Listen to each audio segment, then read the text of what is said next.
Two wanted Westmoreland men turned themselves in over to police. Hi again and welcome. This is Links 007 TV News Report, and we'll be right back with the full details to come. Welcome to Links 007 TV News Report, providing you with the best in local and international news updates.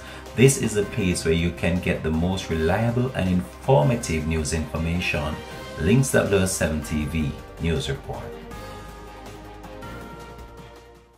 Welcome back and thanks for joining us. This is Links 007 TV News Report.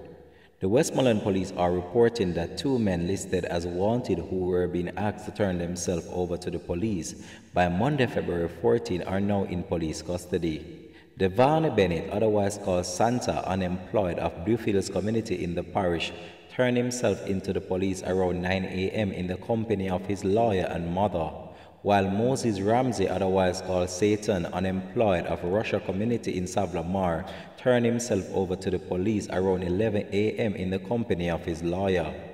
Bennett has since been charged with murder, while a warrant for murder was served on Ramsey. An appeal was made to both men on Saturday by Deputy Superintendent of Police for the parish of Westmoreland, Mr. Adrian Hamilton, to turn themselves over to the police by noon on Monday.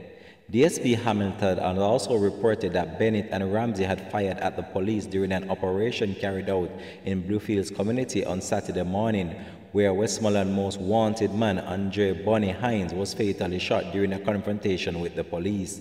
An AK-47 assault rifle with 2 magazines and several rounds of ammunition was also seized in the fatal shooting. The police said that Hines, who was associated with the Delake gang, was being sought for multiple murders, shooting, and arson.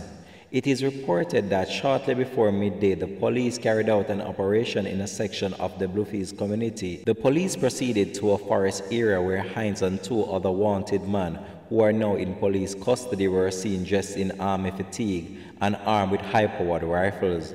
On seeing the police, the men opened fire, and the fire was returned, resulting in Hines being shot and taken out by the police, while Bennett and Ramsey managed to escape in nearby bushes. The police are continuing the investigation. This has been Links 007 TV News Report, and we'll continue to track this story and provide you with more information to come on this. Thanks for watching.